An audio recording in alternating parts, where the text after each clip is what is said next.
Mbote na bino mama esikanya sobozui bokolanda biso na betembeke na bino ya édition Kimbangisa TV kanti ya kolanda bana na biso baye na plateau de bateke ba na colonie de vacances to yebi biso ba biso tunenge to zabo ye to ba colonie de vacances participer na modo ba mokieka na biso to yaki to ba kisema yele ya bonza na colonie de vacances mona ki mayo to mona ka kata colonie de vacances yango to zakili kanisa kolanda bana biso to tiki bango te to kolanda bango to tala misala ni ba ko sala to eloko ni baza ko apprendre ana likambo tali ponzambe tellement basana ba responsable na bango. J'espère bien que bozomona ndenge bana bazosaka na sima kuna. J'espère que toko zomona moko tokomeka momo ke kotuna eloko nini bazu ya sika na likambo bayebi.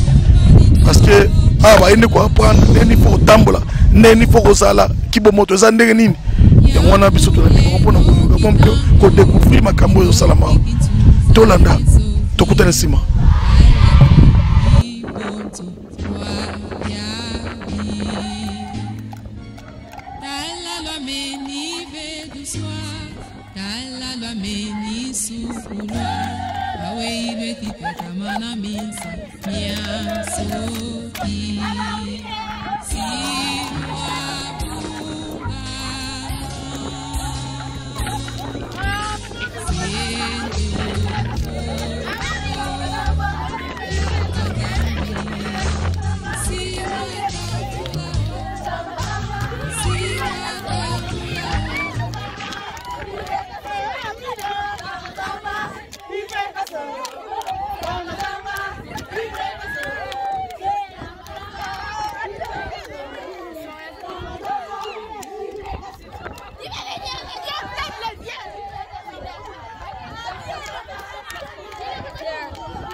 L'ambiance, elle est parfaite.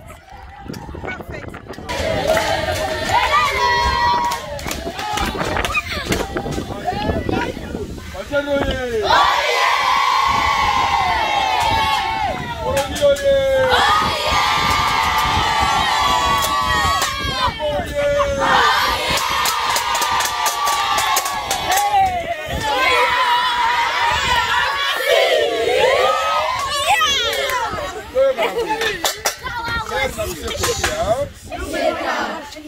Kamuze belé à Kosala, Kosala à Kosala, si on est les cookies, donc les autres va bien de la biseau, nous avons fait C'est toi, Alléluia.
bandeko balandi outaki kolanda nde tolobaki ke toyaki mpona koakompagne bana na biso na colonie de vacances sikoyo tozolanda bango bakota na kati na mabondeli tolanda totala esika nini bazwaka enseignement ya bonzambe yango wana tolandi bango mpo totala ndenge nini formation ezopesama tolanda merci.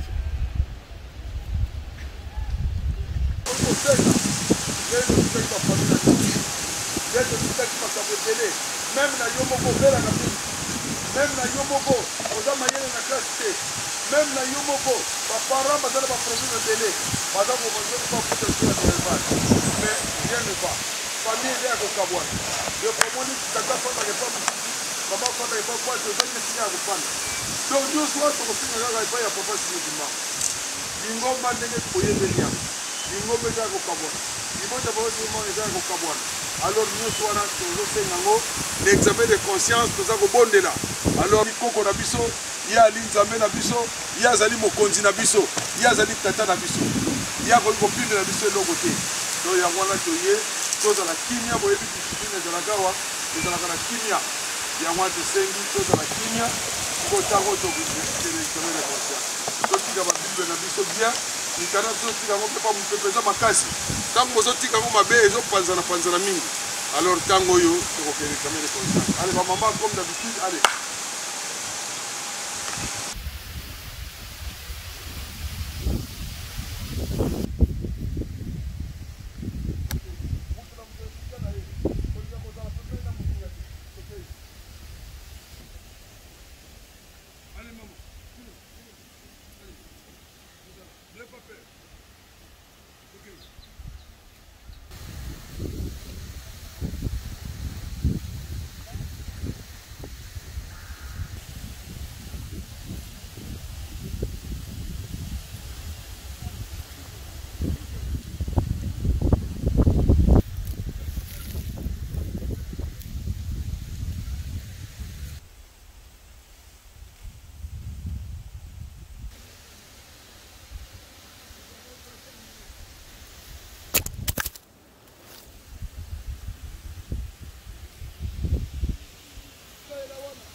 Makasi toko kaposana na papa. Mwenye sema bomoka libote na papa. Papa Dieu donné la Brazzaville, papa Simon Kimba, c'est la moi, c'est la papa Dieu donné, papa malade, papa Simon Kimba, aussi la papa. Papa kwa kadre bana na papa Simon Kimba bomba ebatele papa. Papa na biso pe azali papa Christophe, papa Simon Kimba bomba ebatele papa. Makila esa tout partout place bazali papa Simon Kimba on a gombe na makoto papa. Partout bisika bazali papa Simon Kimba on a sinisini na kamba papa Simon Kimba bomba famille na yo papa Simon Kimba ba biso tozali ba koko na longola ngolo na njela na biso tozonga na bénédiction papa Simon Kimba. Continuation salama. Rappel na zona posa komona papa Mbenza, papa Zako na papa Simon, na papa Rivière. Non te mona sans. Non peut te mona kamba te mona onka na photo na ba TV. Papa Simon Kimba continuation salama na kime papa Simon Kimba. Papa Simon Kimba continuation salama. Limbisa butu bazana prison. Bakuluna o basa bundala na bakomi. Limbisa bango baye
Betangonga pote biso nyonso bayeke yo ozali nzambe papa tingisa biso po tobiyeba te papa toyebi te soki tozali banani yango tozomona génération ebele tokoka kosoba papa papa tosinga tokoka kokota na moko na biso nyonso na kati ya mokolo papa lobali yo pote biso nyonso tososola solo ete yo ozali nzambe tosala oyo elingi yo eno oyo elingi posa na biso papa papa bongola biso papa obongolaki ndika ya kokolo komiseki yango ya mondele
pasipe minyo obutumoi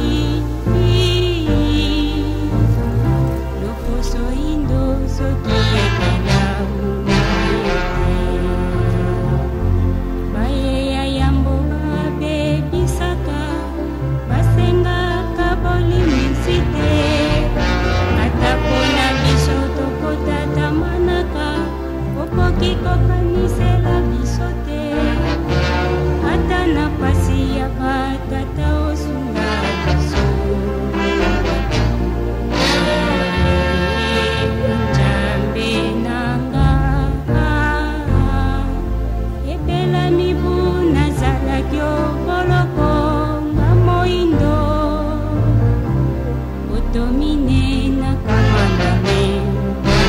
otomine na kamangame kino lelo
okoki kokanisela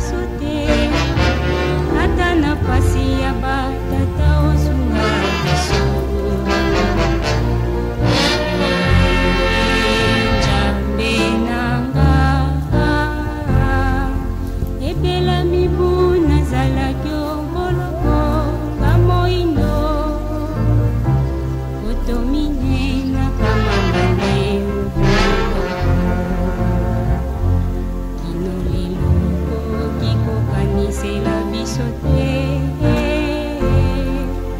pasipe minyoko butu moi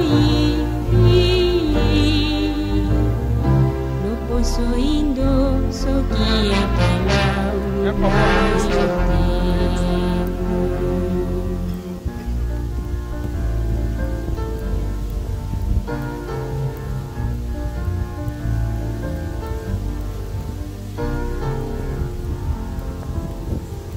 Allez, donc vous commencez.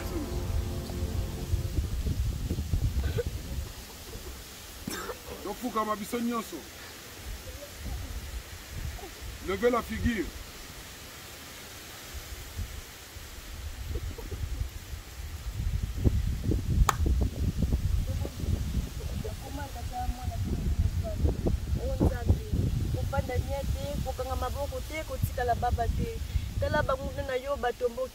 Bato bayinaka yo bazali kotombola mapeka basaleli bato na yo likita bazali kokanela bato oyo batelaka lokola liki papa bazali koloba tolongo na bango na kati ya bikolo mpo kupa pasi moki mbango etangama lisusu te bayokani bango nyonso mpo babundisa yo nzambe pamba te bazali koloba tokabola mabele ya nzambe nzambe na ngai balola bango lokola matiti na kati na mopepe bimela bango lokola moto ezikisaka nzambe mpe mataka na bangomba landa bango na mopepe na yo ya mbula lengisa bango na mopepe na yo ya makasi yawe soki bakufa soni bango bayeba nguya na yo bayoka soni mpe somo ya libila bayeba yo ozali yawa likolo mpe se mokonzi ya mokili mobimba na kombo ya tata ya mwana mpe molimo sana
Ce jour, je suis savons que ce matin en supplication par ce cantique. Ô de notre Père, donne à retrouver ta grâce. Tu nous as donné ton Fils en accomplissement de ta parole. Jésus-Christ, notre Seigneur, t'a accepté une mort honteuse pour nous sauver. Tu fus crucifié ensemble avec des malfaiteurs, l'un d'entre eux le cas de te mettre en conduite pas ensemble. Tu fus lentement pour obéir à ton Père en fait de nos pécheurs toute ta grâce. Oui, tout cela tu t'as accompli pour nous pécheurs. La volonté ou la savance que nous retrouvions ta grâce ensemble avec les cieux dans les cieux. Avant que l'ascension, tu avais promis le Saint-Esprit à tes disciples. Tu leur as dit d'aller partout dans le monde prêcher ta parole. Tu leur as promis la venue du Saint-Esprit qui sera avec eux, mais que le monde ne le connaîtra pas. Nous lisons cela dans les Saintes Écritures. En ce jour de notre Père, Jésus-Christ, notre Sauveur, Dieu le Saint-Esprit, nous sommes dégarés devant ta face. Nous nous sommes détournés de ta voix et nous nous sommes commandements. Nous nous prosternons devant ta face pour demander ton pardon, pour récommission de l'iniquité. Tu as soumis les mondes dans le pauvre temps que nous puissions te connaître. Enseigne tes voies, car notre intelligence est toujours comme celle de l'enfant. Nos péchés sont cause de toutes sortes d'afflictions qui nous ignorent. Mort, maladie, pleurs, famine. Nous n'avions d'autre protection que toi. Viens à notre secours, fais-nous triompher de toutes tentations d'ici-bas. Essuie nos larmes, ô Seigneur, et te réponds de nos péchés, car tu es mort en fait que nous retient le nom du Fils de Dieu. Veille, rétablis la paix dans le monde entier, en Afrique, en Europe, en Amérique, en Asie, en Océanie. N'est-ce pas ton Seigneur qui avait dit qu'il ne restera pas pierre sur pierre comme ça en verset? Nous constatons que dans le monde, le peuple s'entretient. Fais leur choisir dans ta paix, le responsable est digne de ta confiance qui puisse l'écouter. Devant ta face est déjà constituée une heure de sang humain. Nous te prions d'apporter la paix dans le monde entier, afin que toutes les races vivent dans une entente parfaite. Ce sont là nos supplications que nous te présentons. Au nom du Père, du Fils et du Saint-Esprit.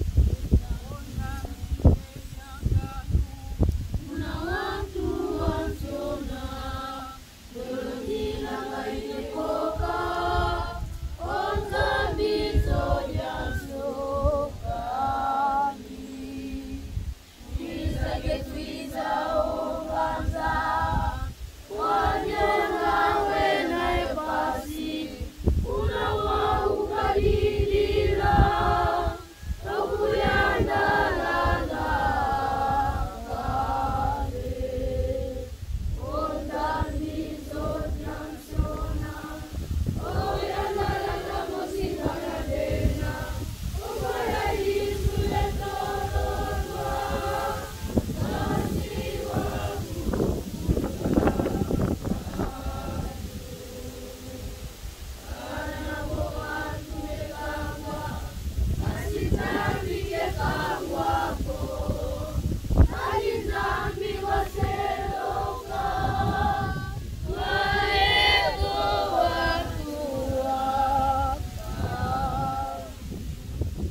na kombo ya tata pe ya mwana pe ya molimo santo.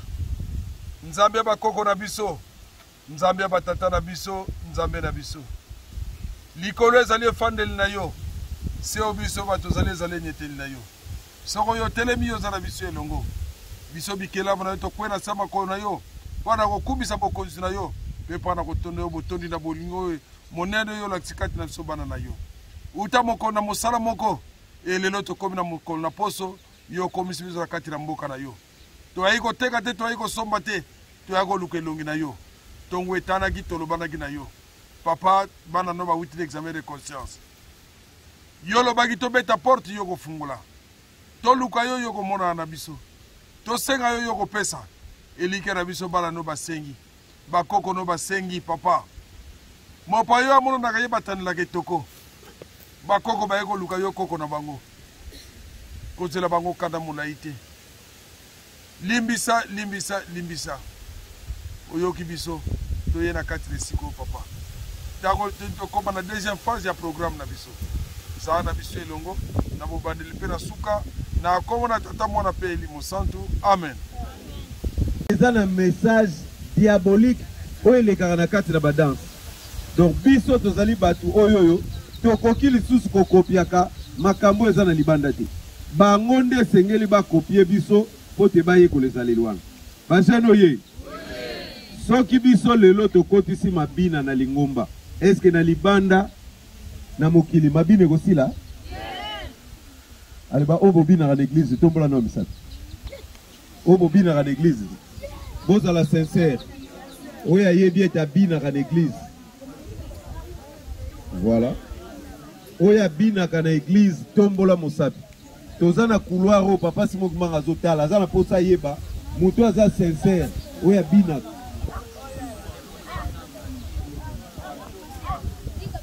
Ale kitsa maboko. Ale biso nyonso nakobina lisusu te pe nakotala lisusu mabina te. Nakobina lisusu te pe nakotala. Tosongeli nakobina lisusu te pe nakotala lisusu mabina te. Nakobina lisusu te pe nakotala. 11e elobi na biso nini? Toyoka na malamu. 11e elobi na biso nini?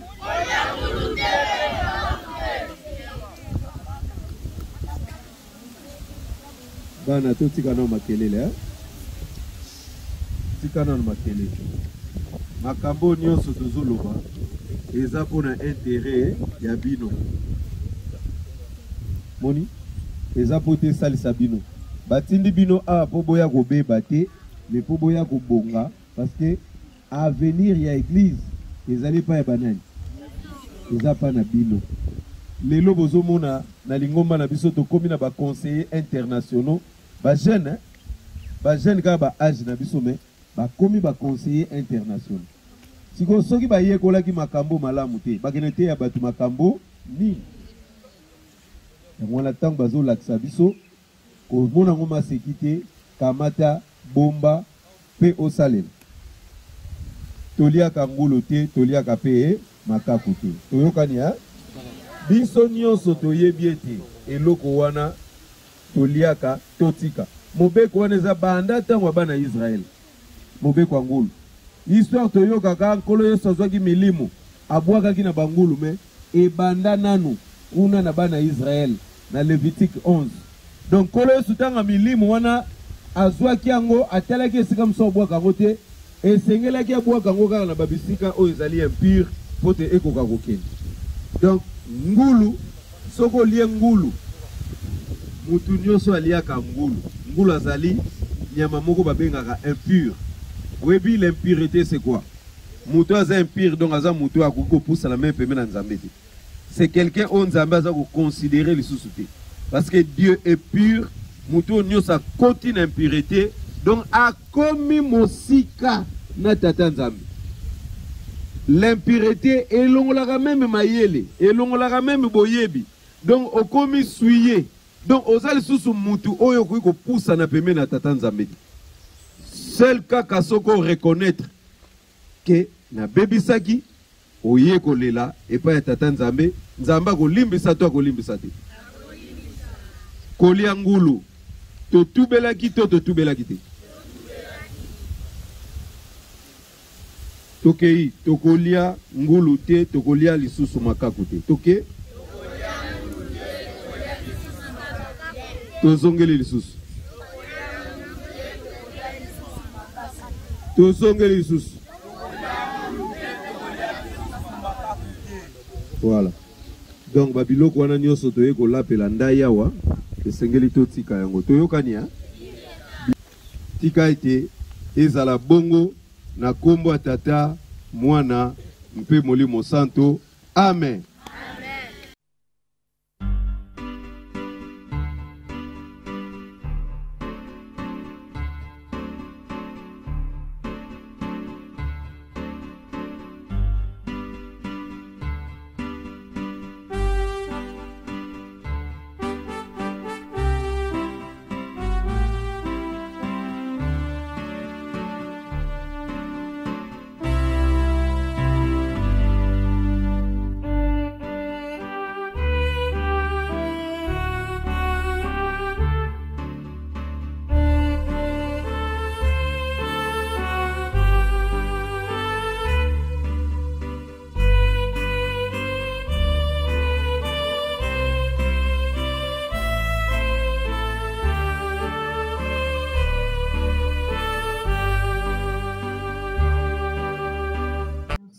Parce qu'on battait le biso comme si biso na ilaka o mimba kana te bakuma na ngongo yo comme si biso papa ba o ba kufita leki bongo na nini to leki bongo na lo temi bale to pesu temi bale to sengi bolimbisi na o to sali banda tango to la ko kiti leka o to sali mabe papa limbisa biso to ko ko zonga le sufite papa sunga libota le sente zonga bomoko o mbota mokili ba lobaka ni sala makate papa yo lobaka yo sele na papa sino kimba papa kotika biso te papa yokela biso mawa papa tolongo bamboka mosika toye koluka elongi na yo toye koluka yo toye kosolola na yo papa simokimba sika oyo nyonso tokoloba toye kokisama na bolingo na bino mboso tobula tata mwa mpe molimo santo na bolingo na bino basi oyo yabule nzambe tata mwana mpe molimo santo papa simokimbangu tosengi yo merci pamba tozali bolingo obombi biso tatango mpe tokomi ntina eleko oyo papa nini topesa yo kumisama na yo tosengi bolimbisi pamba te tozali bato mabe na se ya ntango oyo tokosalaka papa ekosepelisaka yo te tokoyebisaka yo soni limbisa biso papa euti biso toye kokota kati ya soirée spirituelle papa maemonso oyo bateyi biso awa tika ete tokoka kosalela yango mpo ete na mokolo ya suka tokozwela yango litomba kimia tosengi na mokili mobimba bisika bana yo monso bazali kolela pasi papa pesa kimia no tosengi lingela kati na biso onkombo ya bino basatu yobule nzambe tata mwana mpe molimo santo nzambe umpuluza mumpila mpasizi tuzungi didi yavuvamena muzingo kyame nzilange onzambi tombanga nzambe umpuluza mumpila mpasizi tuzungi didi yavuvamena muzingo kyame enzilange onzambi tombanga nzambe fukamene pasiza menge yezeyezo undoloke umambimamo emfumo ya sikila unzwa kuyavelela undoloke umambimamo emfumo ya sikila munzwa kuyavelela du Saint-Esprit. En ce jour du 6 avril, nous te soumettons nos supplications par ces cantiques. Ô Dieu notre Père, donne-nous de ta grâce. Tu nous as donné ton Fils en accomplissement de ta parole. Jésus-Christ notre Seigneur, t'acceptais une mort honteuse pour nous sauver. Tu fus crucifié ensemble avec deux malfaiteurs. L'un d'entre eux, son cas de toi, mais tu répondu pas un seul mot. Tu fis lentement pour obéir à ton Père, afin que nos pécheurs retrouvent ta grâce.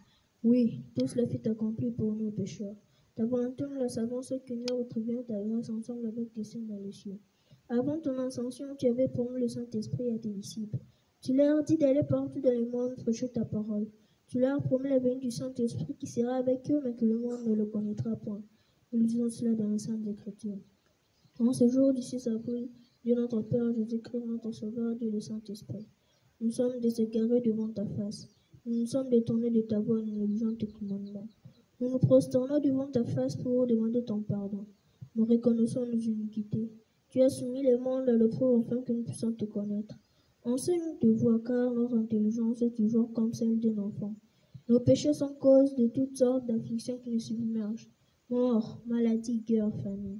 Nous n'avions d'autre protection que toi. Viens à notre secours, fais-nous triompher de toute tentation d'ici-bas.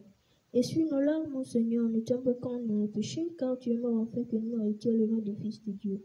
Veuillez rétablir la paix dans le monde entier, en Afrique, en Europe, en Amérique, en Asie, en Océanie. N'est-ce pas toi, Seigneur, qui avait dit qu'il ne restera pas pierre sur pierre quand toi renversé? Nous constatons que dans le monde, le peuple s'entretue. Veuillez leur faire dans ta paix, leurs responsables dignes de ta confiance qui puissent les guider. Devant ta face est déjà constituée une mer de sang humain. Nous te prions d'apporter la paix dans le monde entier afin que toutes les races vivent dans une entente parfaite. Ce sont là nos supplications que nous te présentons. Au nom du Père, du Fils et du Saint-Esprit. Kami kwiza ke kwiza ovanza kwanyo nawe nayo pasi muna wa ukadidira okuyandalanga kampe unzambizo diantiona oyandalanga mosivana bena umvala isu ya tololwa kasi wavugula kayo kanavo wantube kangwa kansinzambi ke kangwako kadinzambi waseroka kwa yeto wantua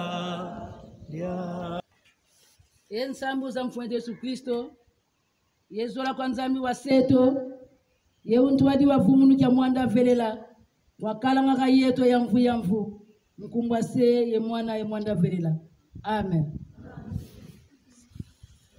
Alandi bauti kolanda ndenge bana bauti na kati kuna na banzeta mbila pona kozwa masolo ya bonzambe bauti kotelema toyaki toyeba vraiment musani bana baiko sala na yango pona ko wumela mingi te to pousa na pembena mwana moko na moko ayebisa biso na ndenge ba depu ba yaki ana kati sikoyo eloko ni bazui spécial par rapport ya colonie bauti koya parce que oyebi to tindaki bana apamba te papa moko na moko azwaki esika routine na bana mwana routine bango ba ko likambo ya nzambe yango nete tokende biso nyonso toyoka makambo ni bana bakolobisa biso awa tokende kototala yango tokende biso selongo merci tokei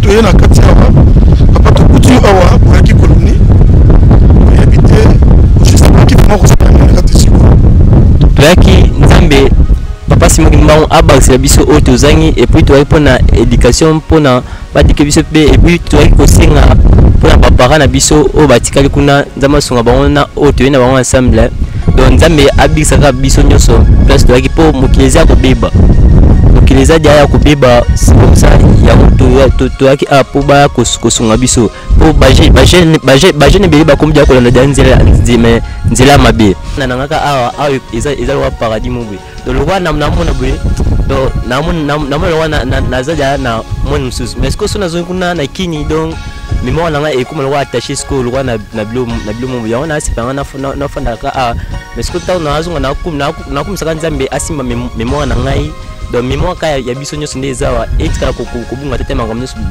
baotolakisa biso awa eloko nini bandeki kosala na ntango ozalaki avoya awa eloko nini bandeki kosala mpo oyaki sikoyo confession vraimen na ndenge motema ya bomoko oyo emoniki yango kosala yango lisusu te ngai nazalaki boye donc plupart nazalaki teti makasi nazalaki teti naza kotosa te makambo baza koloba naza kotosa te elo moko te et puis nde nazalaki boye la plupart sont baesinga toke église naza koboya soko kwa molimo so tekoti na kata ndoto na ngai yango baesinga tokei yango baesinga depuis samedi oyo bobongama de lundi nde bovoyage nasepela makasi yango toye awa biso nyonso na bapetit frère na ngai nde toye boye do tozelaka nzambe abakisela biso ebele lundi fo tokangisa biso bisala biso tozonga na mboka na biso mais nazokaka mabe naya mposa totikalaka awa eza lokwa paradis moko nani Mongwe.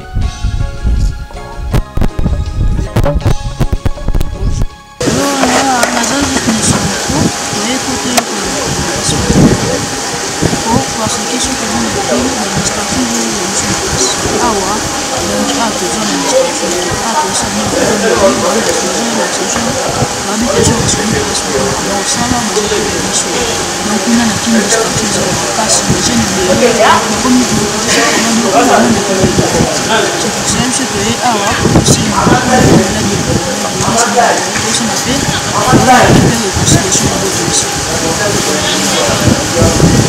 Nde kolia est-ce que ba nyoko na bino ba beti bino te vous ça na bien kolia plus bien mais la bien donc c'est pas non comme si parce qu'il y a qui là-bas il y a ça là-bas ah c'est merci qu'est-ce que vous venez faire? On est venu ici depuis la 4 mois déjà. Comme quoi le niveau petit ici? Bon, en fait, j'ai appris vraiment à lire la Bible et j'ai appris plus la Sainte Trinité et la Saint-Esprit. Bon, notre objectif c'est pour prier d'abord pour la reconstruction de la famille sainte de l'Église et des chrétiens qui demandent ici et pour demander la paix en RDC et à travers le monde. Ici on vous torture? Bon, ici, il n'y a pas de la torture.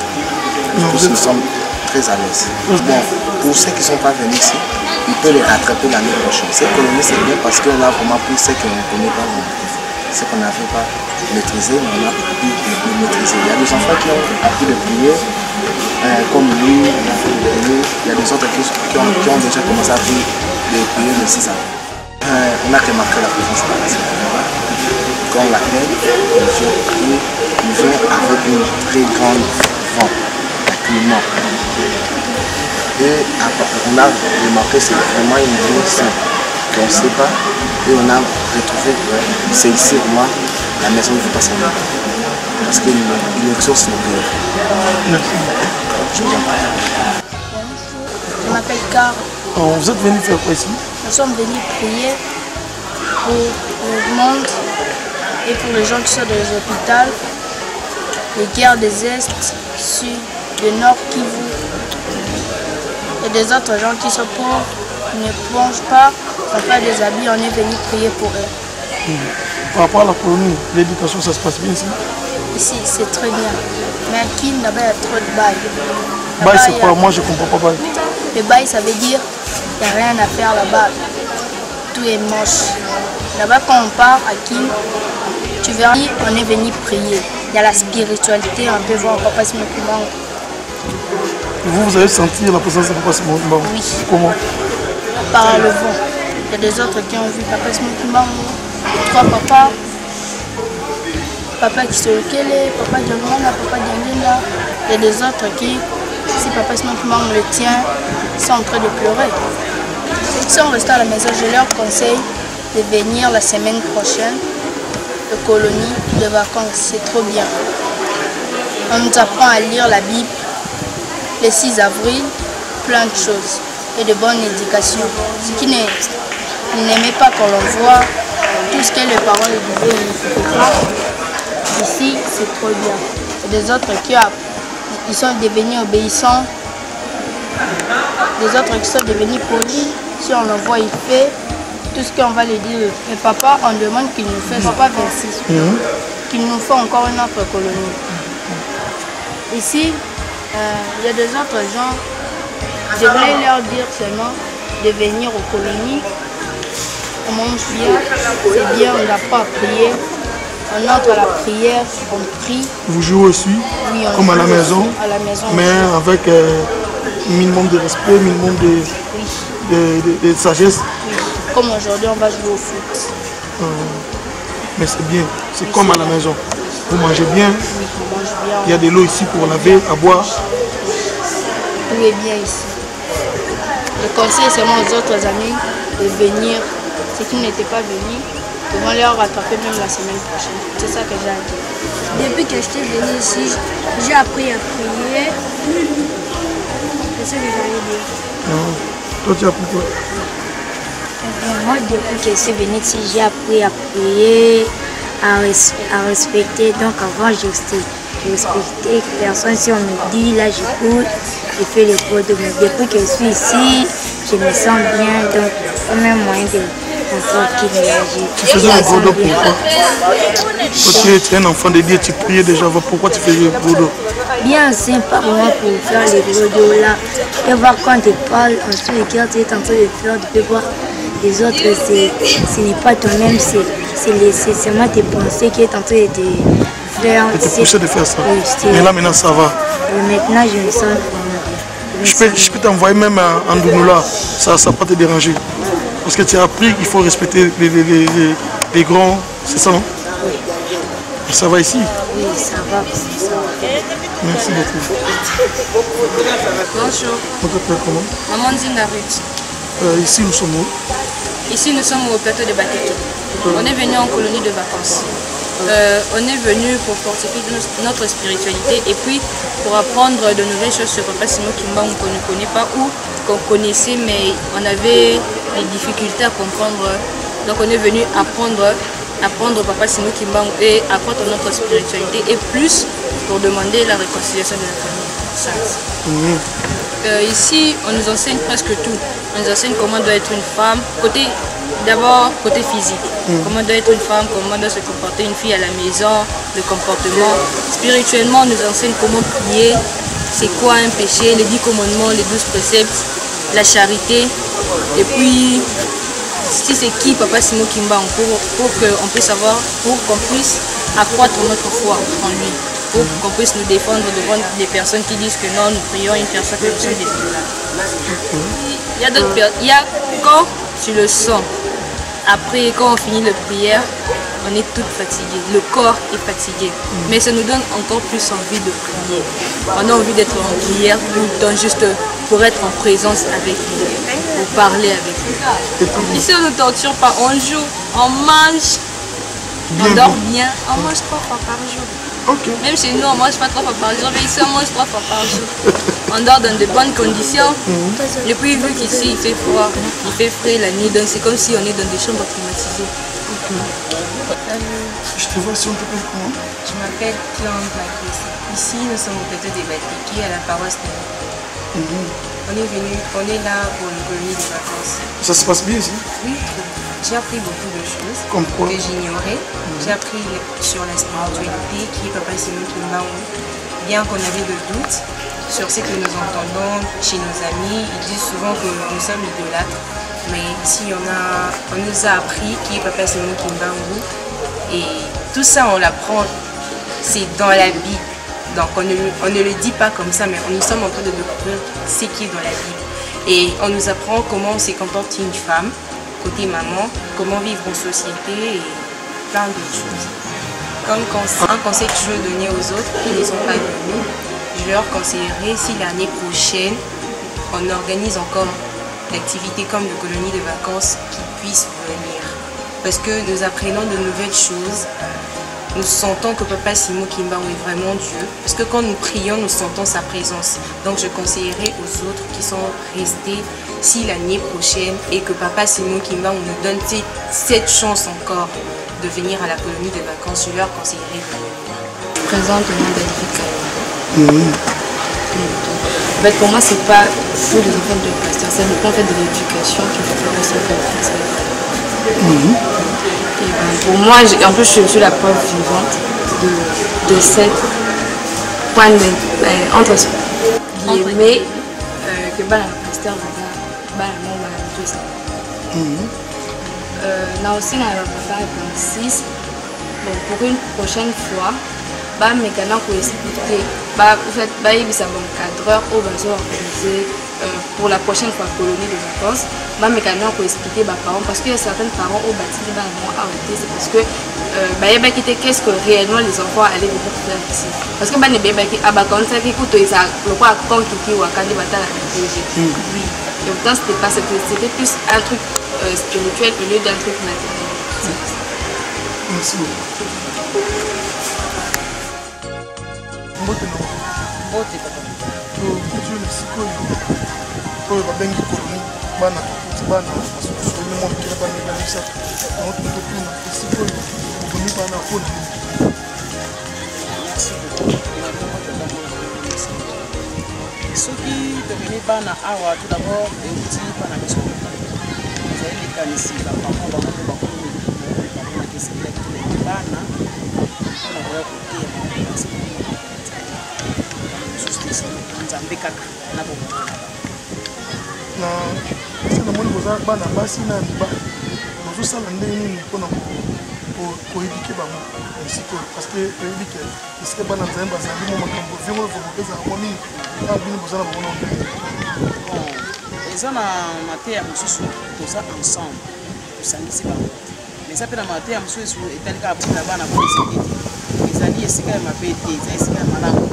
Kambo yo salema c'est depuis 1975 et ko salema lisusu lelo na 2000 monter la igaz la kongi et lelo yo soki ba mikolo ebele soki ba vandi salika kwa nzambe na ya partir ya moi et bana mingi ba mimoni ba mi sosoli pena ba comprendre mabe ndenge ezalelaka ba tuni ba question na bango ba inconvénient tout ça ba ko comprendre donc colonie ezelo kwa mabete d'abord moni mwana ye awa za na tatate za na mamate TV zate do ba caprice nisu atiki kuna ndenge azalela aye awa zela na se yenge za musu meza na se chambre zate eza pena cadre moko eza différent que oba mesana ko zalela alors mwana za ka concentrer de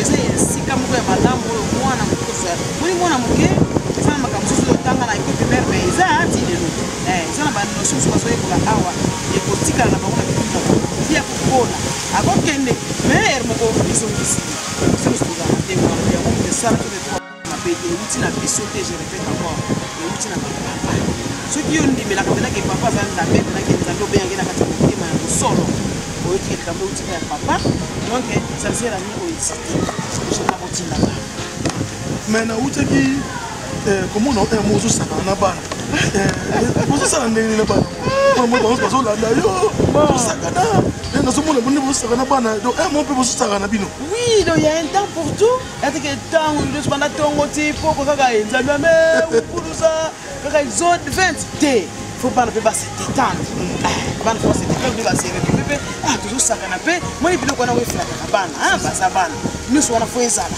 yango moni papa kuta yeli bango bafandrese la bakomona match eza bakobeta bana papa ye moko ayeli donc o baye te donc bokate bana papa bientôt la papa azobeta bale na bandeko na bino bino bosa te siko papa ye moko aobeta bale omoni sikoyo eza ndenge wana eza bongo ere moko tosali boye ere moko okangeli bango baza bana ere moko mpe osekisi bango osepesi mpe bango donc ezaka nini merci tozali tozokoko merci namoni bandeko mosusu neti ekipe ya biso ya TV na bakengi namoni baveni mwa mai mwa cycle mwa mapa mpona koya kosoutenir likambo oyo bango bakango batikali kokolo bango bakoki basoutenir eloko oyo bon soki mwana pena ya klasi mokibango ayebi ndenge misala biso continue sonkokazo ya bango ayebi ketanga natindi mwa opire na ngai bana wana bameli basali wana bameli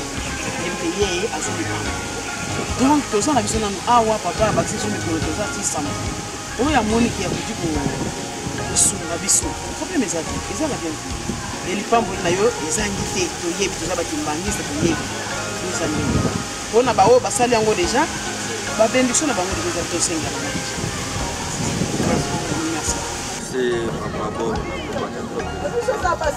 eloko ya liboso na kopesa bino merci effort oyo bosali bomoni ke bana bakendi quand même tokende tolanda toyeba eloko nini bazosala puiske eza na motu mosusu aye te atuni te me azokritike kaka ayebi na ye likambo yango na repoini omoni boyei na biso awa toye na bana eloko ya soko olakisa bango likambo ya tata nzambe biso mpe te bato tobandi tomoni yango na batata na biso papa diangenda chaque colonie ya bana omoni azotinda bango colonie de vacances chaque congé azotinda bango po bayekola likambo ya nzambe yango omoni bajeune ebele oyo bakoli baza na poto baza quand même kometenir likambo ya nzambe pamba te bakolaki na bakolonie oyo eloko toye koyeka kolakisa bango bon toye kolakisa bango alikambo nzambe ndenge nini mobeko ezalaka ndenge nini bolingo ezalaka ndenge nini basambelaka ndenge nini mwana koko tosa papara na ndako pamba te bible elobi tosa tata na mama po bomoi na yo ezala molai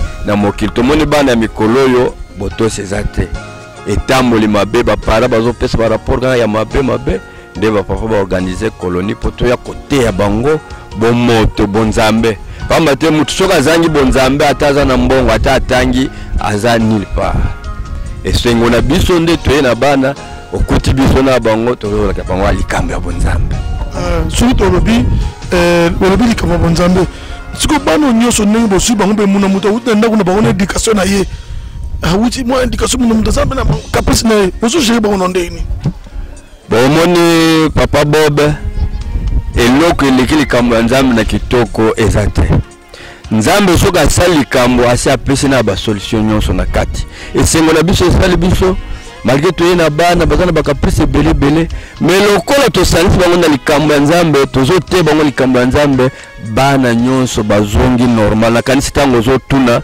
bana moko bazopesa réponse mwana moko azoyebisa biso makambo mama ayebisa ngai na ndako natiaka tembe me na yawa makambo nazoyoka banda lelo vraiment nazongeli ebele nakani ntango ozotuna mpona kolakisa ke likambo ya nzambe ezalaka nango komplike te mpo omoni vérité elukaka nango baexercice ebele te lokola eza likambo ya bonzambe quand même tozoconvaincre bango bazondima yango mpo eza bonzambe yango moni tozokende na bango ndenge wana na kati esika oyo bazobeta bango te bazolala bien bazomela mpe po biso babima eza pase awa bazosokola te bana kuna bazometa oyebi te bana baoviva ndeni boviva na bango ndeni.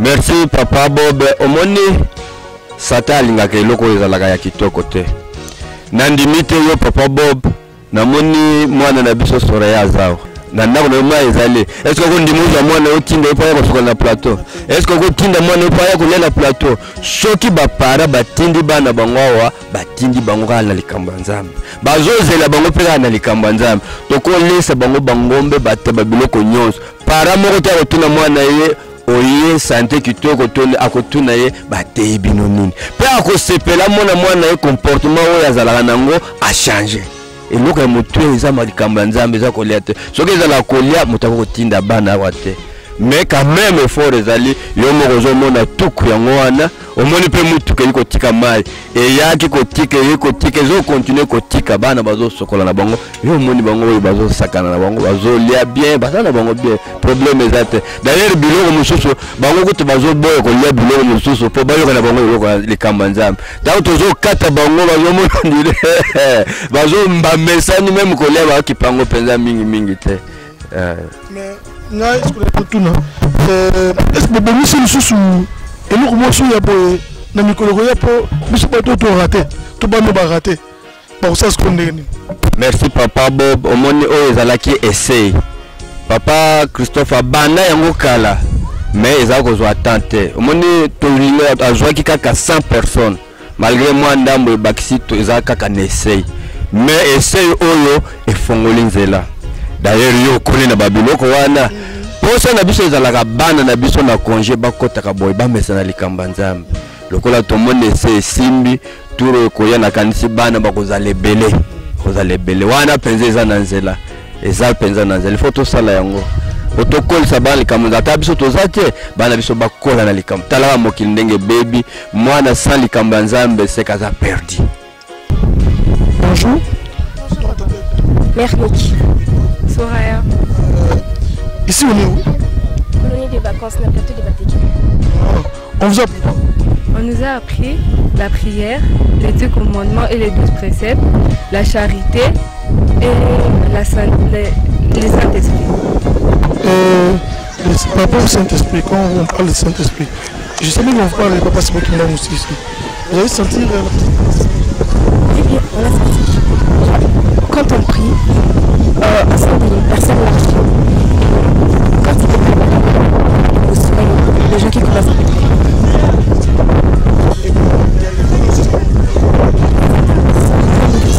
Ça se passe très bien.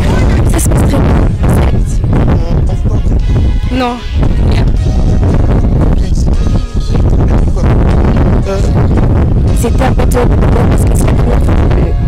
se séparer des parents et tout. Mais on s'est habitué.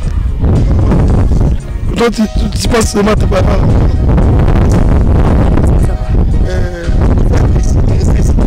Je préfère rester ici. Je préfère rester ici parce qu'à la maison il y a de distractions. Mais je veux faire changer ça. Déjà, je suis pure comme je suis là parce qu'on s'est confessé. On a changé ça parce qu'on s'est confessé. Quand on s'est confessé, on n'a plus de péché en nous, alors nous sommes purs devant Dieu. Alors on a le pouvoir de changer les choses. On a de la foi quand on prend la base de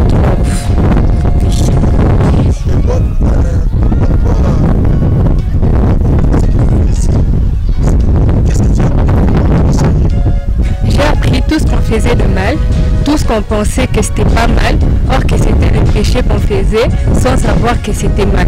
Et ici, comme souvent on critiquait le genre, on pensait que non, c'était juste un sujet. Ici, on nous a appris que tout ça, c'est un péché. C'est pour ça que nous, on veut sortir pour montrer à d'autres personnes que ce qu'ils font, ce n'est pas bien. Genre, quand on va organiser notre colonie, je leur conseille de venir ici pour changer, être pur et tout, parce que quand tout le monde est pur, il n'y aura pas assez de problèmes, il n'y aura pas de misère de moins. Je voudrais leur conseiller d'arrêter de faire de péché et surtout beaucoup prier pour notre famille et pour le monde entier.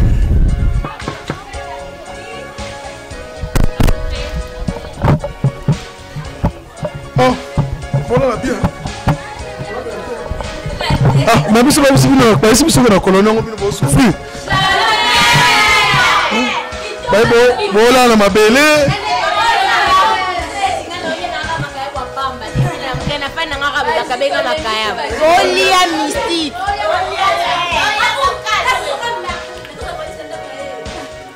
Je vais leur conseiller de ce qu'on nous a appris ici. Et ça va les aider. Et prochainement, ils vont venir aussi avec nous. Oui. J'ai senti ça quand j'étais au boulevard de la Solution. Je suis en train de prier. Quand je me suis agenouillée, j'ai senti un vent qui est passé devant moi. Et c'était très fort. C'était comme du courant et tout. Et quand j'ai senti ça, je ne me suis pas maîtrisée. Je suis tombée directement et tout. Et puis, je commençais à pleurer. J'ai dit, Papa Simon Kimbangu, ne nous laisse pas comme ça. Dis quelque chose, papa. On veut vraiment arrêter tous les mal qu'on a fait. On veut être entre les gens bien. Et conseiller les gens qui ne sont pas venus avec nous. D'arrêter le mal, arrêter de faire du mal. D'arrêter d'insulter, d'arrêter de provoquer des amis, d'arrêter de se battre, d'arrêter de manquer du respect aux parents. On est ici à cause de colonie de vacances. Il y a là 5 jours qu'on est ici. Non, 6 jours plutôt. Parce que demain c'est dimanche. On était ici depuis le lundi 13 septembre. On est ici à cause de colonie de vacances pour nous aider à mieux savoir nos cultures communistes.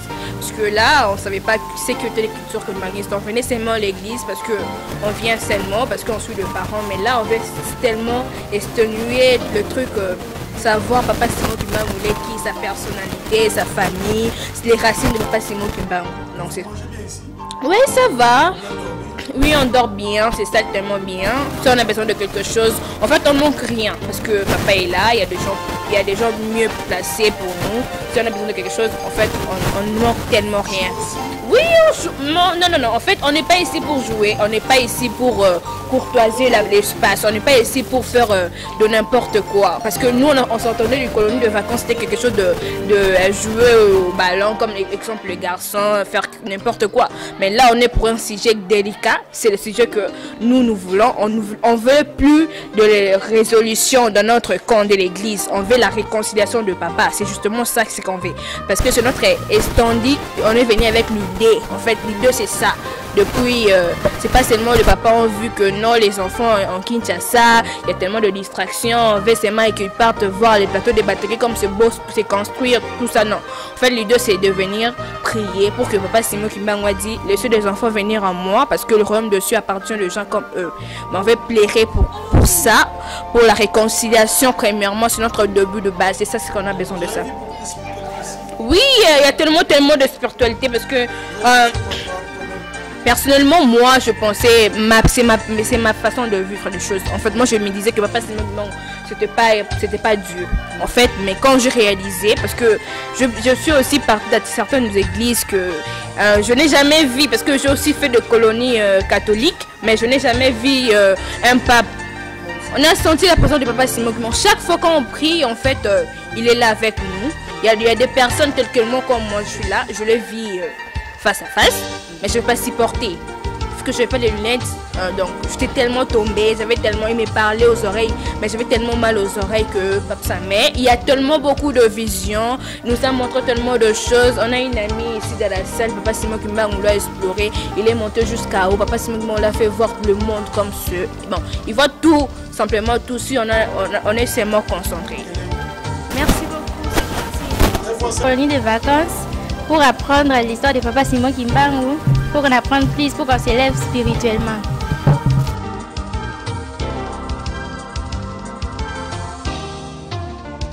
Comme les 12 préceptes et les 10 commandements, je n'avais pas vraiment la maîtrise.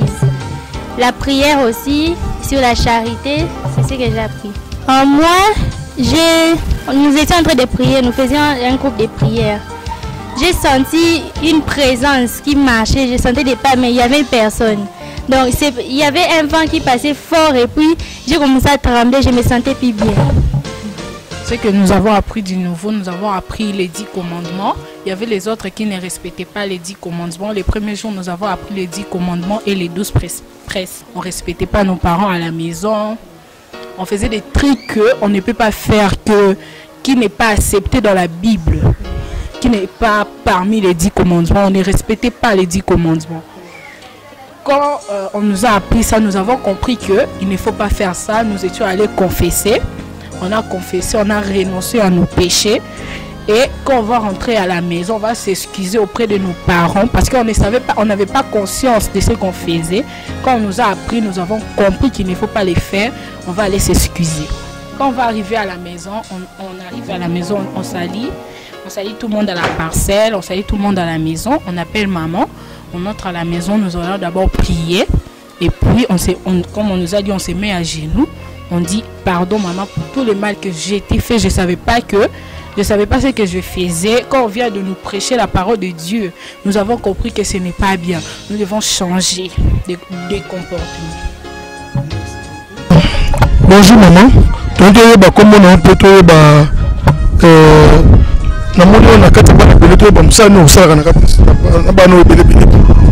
Merci, bonjour. Comment on a maman, je n'ai pas aussi. Nazali, coordonnatrice, il y a un programme d'encadrement des enfants kimbanguistes au communément de l'école de dimanche. Mais c'est tout un programme d'encadrement des enfants, particulièrement kimbanguistes. Bon. C'est la place.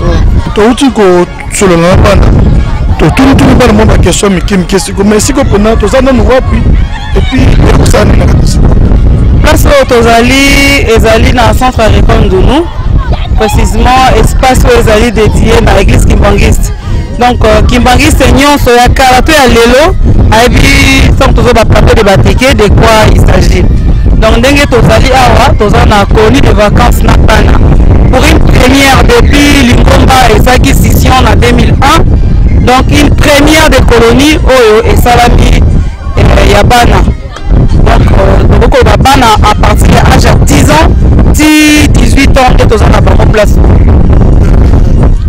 Il y a des sikoy.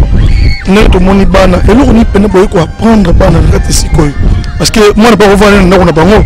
Na moi je n'ai pas rien autant ne pas biso na ndako. Mais bon c'est plus pour 5 bango sika moko na mi tout pas sur bana ba uti tika sika na. Parce que j'ai bon nom de premièrement, l'objectif est d'aller enseignement à kimbanguisme. Programme d'encadrement des enfants kimbanguistes. Donc quand on parle de l'encadrement des enfants kimbanguistes, on voit directement les kimbanguismes. Donc le dimanche, dans l'école de dimanche. École de dimanche, c'est un nom qui a été adopté dans Bamangomba Nyonso. Donc quand les enfants se retrouvent le dimanche, on appelle ça école de dimanche. Mais puis aujourd'hui, il y a un programme. Donc les programmes, c'est quelque chose qui est continuel. Il y a un moment où papa, papa, chef spirituel d'adjoint, basanganaki, bamoni malamu ke bazwi décision ya komema bana na colonie de vacances nga naza kimbangiste oyo na ye à partir de 99 bakimbangiste oyo bozala avant 99 boyebi de quoi il s'agit quand on parle de la colonie de vacances. Donc to réunir bana bauti mabota na mabota, to réunir bango to ye na bango ndenge baza na congé en lieu place bazala éparpillé bazala o bakendeki congé na telle place bakendeki papa leki bakendeki pa mutu songolo mais to memi bango na lotomo ya ba papa pona kolakisa bango côté ya bango bonzambe côté ya bango le kibangisme côté ya bango nos valeurs spirituelles parce que vous êtes d'accord avec moi lelo oyo les valeurs spirituelles ezali bafoué na mangomba nyonso sans exception.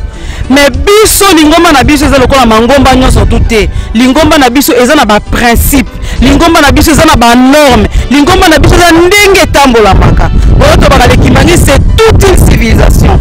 Alors les papas ont voulu à travers ces programmes inculquer davantage le kimbangisme na kati ya bana na biso bakola na bonzambe bayeba papa Simon Kimbangu bayeba lingomba oyo euta ndenge nini lingomba oyo etambolaka ndenge nini mwana ya kimbangisi sengela zala ndenge nini mwana kimbangisi sengela kola ndenge nini. Il est vrai que na temps oyo toza nango awa koépuiser matière wana nyonso ekosimba te mais du moins nzamba lingaki tolongola bango en dehors ne papa lobaka en dehors de leur confort donc bandako na bango ne banaka na bango spécial ne baliaka spécial mais alie na place ezali très loin du capital très loin même de la ville de Kinshasa. Donc quand même que ça Kinshasa mais c'est très éloigné par rapport à lieu na biso habitué de sangana donc vous pouvez le remarquer l'environnement on a tout autour il y a un vent qui souffle qui est différent de Kinshasa. Et si vous allez parcourir le palmier bon on a que en y entrant tu vas sentir quelque chose. Donc il y a la présence de Dieu, il y a la présence de Papa Simon Kimbangu et nous sommes surpris comment on a le lengue banana biso bazo kota na liponde ni batata na sakana na lingomba oti. Donc si nous avons nos blagues ya osala ka ça on a makamususu notre église est spirituelle. Notre église est différente de celle des autres. Notre église est exceptionnelle. Dans son bango boye on a fait l'église na na papa de na robaki banzimi na ye bazana lebele alobaki maloba na ye atikaki testament na ndo abi eza pona paye bazali paye bakoya na baye bakoya sima. Donc nous autres nous sommes venus après de petit maloba wana ce que yo bo côté qui bangisa na neuf nous sommes ozion on ndenge na zui yango c'est yo kutai papa na kuti papa dengenda te na kuti papa kisolokile te na kuti papa jalungana. J'ai eu la chance, oui. J'ai eu la chance de travailler dans le secrétariat général de l'église kimbangiste avec papa Benancil comme secrétaire général. J'ai eu la chance de côtoyer les hauts dignitaires à Lingomba parce que j'étais curieuse. Je me posais ma question.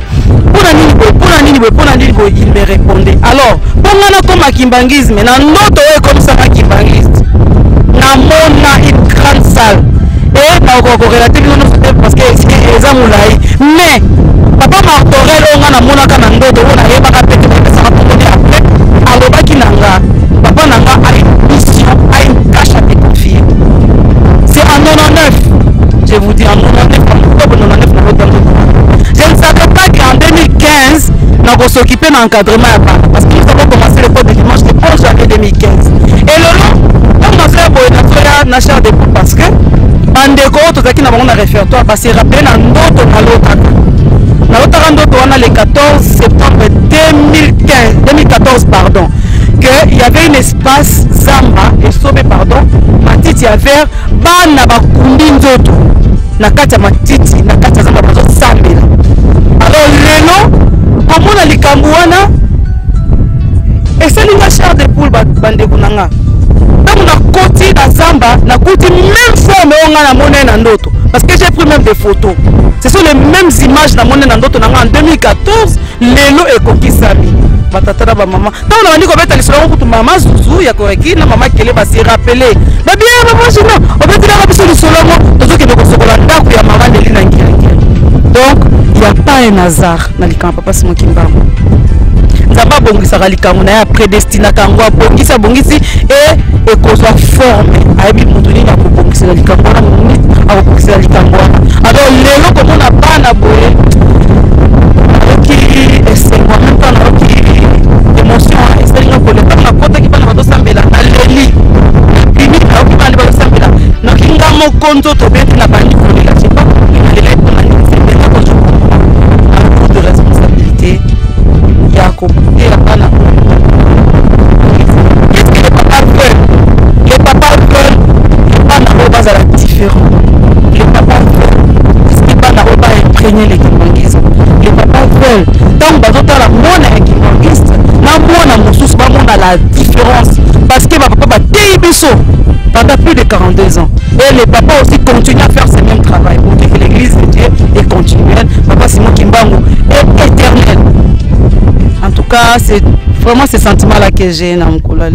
Merci, moi j'ai une question que je on a bateau, on va salir que bana na bamba yene si côté, on va ça interpréter l'histoire de la colonie au pays na bango. Conseil ni nous repose na bango. Écoutez, bande onanga. Je pense que la fin à la colonie il y aura un rapport qui sera fait. Batata maman. 25 $ pour le déplacement des enfants, la restauration, toute charge comprise. Na évité, na ça c'est pas des bana autozana bango. Faites les calculs avec 25 $, ça va donner combien? Et tout ce qu'on a comme charge awa, et ce qu'on représentait est l'autre. Même pas la chose baïra va foutre ça va parce que papa a ça qui poboti au papa moi il faut qu'il beaucoup maka combo. Nous avons des listes. On se fout le côté. Mais baïé. On n'a pas foutu mbongo bazali. Mais cet argent je vous dis, na ba o e uti ba forme susu. Bande. To banganzabi. Otika papa simoki mbongo asala musala na ye. Otika papa simoki mbongo asala na ye. Tous ala obstacle. Tous ala batute mo le pilote ba kotanga ba kombo ki tanga ba to ba tsolaki parce que tsola tatanza. Tsola kolo yesu. Tsola mo to bozali. Atako ba bio mo ni mo so to otile abonde ko ni so lete na tatanza mena kolo yesu. Ko libi sa meza ki sumu, ni so kali sumu. To bozali. Biso ko papa so mo na sema ba obokola e. Ko kasi nzambe so senge ko libi sa ko lete a obokola. A obeta. Ko ba na kanda nzambe. Ba parents o bana na bango ba yete. Ce que ça dit par manque de moyens de commissi papa Simon Kimbangu. Mais ce que ça dit parce que au qui va interpréter boye, ba lui va ça la boye va mwana. Chers parents, je vous regarde dans les yeux, je vous dis que vous allez faire à votre enfant des choses merveilleuses. Moi on a quand on kola ko comprendre que yom to attaquer matamba lelo. Akosa a akosepela na yote. Parce que si on a bien ko yina eza mabe parce que to côté ya bana ko yina ba botité. O to terra toujours bana toza tata na maman na yo, po miko na yo eza na mulai na mokilo nza ba précieux. Tout ce que je peux demander na bandeko oyo mitema na bango sepeli pour appuyer œuvre. Misika biso ba parents to kokite bana o ba kuka. Vivre biso ba parents to vivre ya mabe bana o ba vivre vie wana te. Vie eza passe to pokola bana passe minéoval passe misala malonga te. Bana o ba ekolela bazolela vous pensez que papa Simon est insensible dans la pleurs à bana. Quand il s'alobi laissez à moi venir les enfants parce que vous posez les causes à la bango. Moi na mukeka ngaka motema te. Moi na mukeka ngaka motema pete. Soka osali likamu siko pétier. Alele kimi mo motama so maman parce que biki maman ni on passer le cordial. C'est comme ça que Dieu a comparé le royaume des cieux dans le lenge ya bana. To pesa bana biso opportunité ba yeba papa Simon Kimbangu, s'il vous plaît, arrêtons d'interpréter les choses. On n'a pas besoin de ça. On doit avancer. Les papa Simon Kimbangu 100 ans. On doit rester toujours sur les futilités. Nous on n'a pas besoin de ça. Sauf que tout a mis na molimo mo santo papa Simon nga symbiote nda mwana na auto encadrer tinda yi. Ba ke ba papa que ça soit qui papa so 26 mon côté avec ko sala mwana mabe. Et puis na bankadre auto zali a moko ta ko sala mwana parce que le boko nguya papa Simon Kimbangu ezali kolo et muto zana lo tombo ya ko sala mwana mabe azali te batata na ba maman. Je vous remercie. Merci beaucoup Majine. Mais là mon tout c'est une équipe édition Kimbangu c'est ndenge ko tala bino na mon pe bankengi to mimi moi lipa moi mai pour soutenir œuvre papa Simon Kimbangu. Pour na bande comme sabbatical pe ba mona po ba ko ya ko baksa pe ko chalu beaucoup na tina likamongo. tout cas, je vous remercie du fond de nos cœurs parce que je pense que remerciement les liboussés ou type papa parce que bon baza autorité suprême puis surtout le corps dans la commission d'organisation. Mandoko balandi bouti kolanda ndenge bana na biso ba solisi biso makambo ba kosa na kati na sikoyo. Para moko na moko alandi mwana moko na moko ndenge alobi eloko ni ba kosa na kati na sikoyo. Baki kobeta balete ni koteka me baki ka kozwa makambo ya Nzambe. Ba moni munene papa Simon Kimbangu balakisi bango ndeni ba kosambelaka balakisi bango ndeni ba koteyaka balakisi bango ndenge nini bakobangaka Nzambe na yango en tout cas bayoyo batiki bana na kati sikoyo te mbala nsima oyo babengi deuxième vague ntango koya toluka tosala effort bana na biso bayana sikoyo mpo bayeba likambo ya Nzambe sikoyo toye bana baye kokota soirée toyebi soso na soirée tolanda mateya nini ndenge nini ekoleka na soirée moni bana balakisi bango na ntongo ndeni bakokendaka kilte matinale après na midi bauti kosambela bakoti zamba babimi batiki bango basakani na moke parce que bana il faut basakana ndenge yobi kaka parce que la colonie basakani moke ntango yango ekoki 16 yango tokoti sikoyo na soirée en tout cas mpona kosanga na bino bobosana te ya kosoutenir mosala oyo parce que papa Simon Kimbangu makambo boye nde foto totya bapui makambo boye nde topesa makasi ndenge équipe édition Kimbangisi bobimba ye na kati sikoyo na remercier équipe technique bobimba kuna na moni Joseph Ikati na moni Chris Nsaka bapartenaire na biso ya Kimbangu TV Kimbangu International Papa Thompson bino nyonso sika bozali en tout cas équipe na bino yango sekitaki mpona kosala mosala mpona likambo tata Nzambe. En tout cas, merci mingi wa bino azo ko le micro ezali ndeko na bino papa Bob ko boyebi tango nyonso papa Bob l'homme de méditation toujours se préparer toujours pour kosala kala likambo ya malamu na tina likambo Nzambe. Merci beaucoup. Toke na soirée to kutani basima parce que makambo ngosaka ezo continuer. Deuxième vague et troisième vague. Soirée na biso bandi tozo kota sko soirée. Merci beaucoup.